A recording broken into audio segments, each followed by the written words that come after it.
सोचो, एक ऐसा समय जब कुछ भी नहीं था, न स्पेस, न टाइम, न मैटर।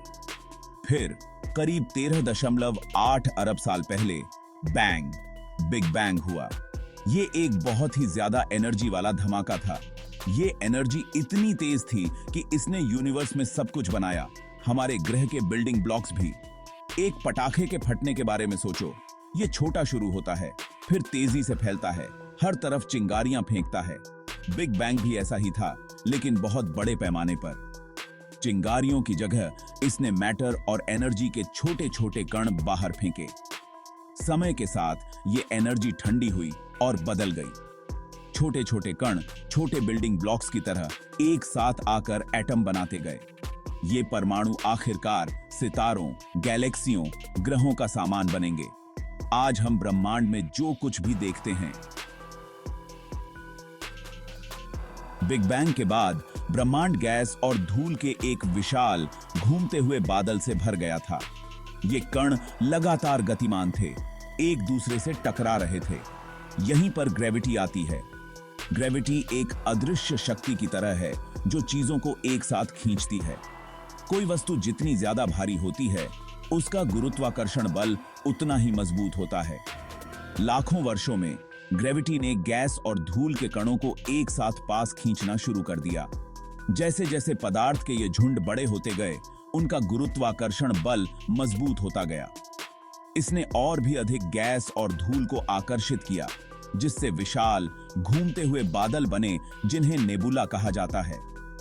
ये नेबुला विशाल ब्रह्मांडीय नर्सरियों की तरह थे, जहां अंततः तारों का जन्म होगा।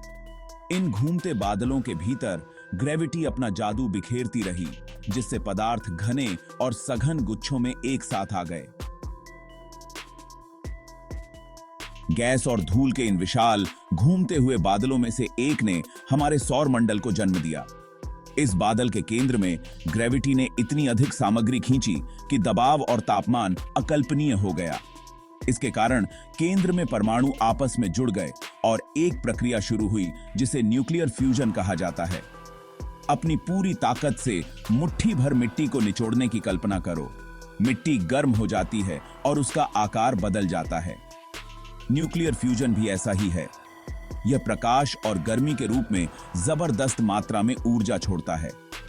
इस तरह हमारे सूर्य का जन्म हुआ, जलती हुई गैस का एक विशाल गोला जो न्यूक्लियर फ्यूजन द्वारा संचालित होता है।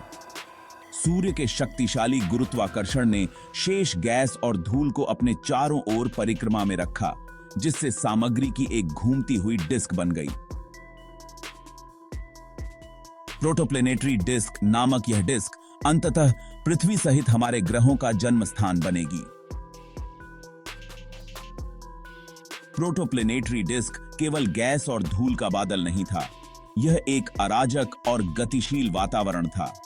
इस डिस्क के भीतर सभी आकार के कण लगातार टकरा रहे थे और आपस में चिपक रहे थे।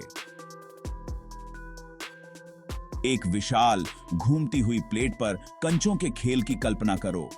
जैसे ही कंचे टकराते हैं, कुछ उछल जाते हैं, जबकि अन्य आपस में चिपक जाते हैं, जिससे बड़े झुंड बनते हैं।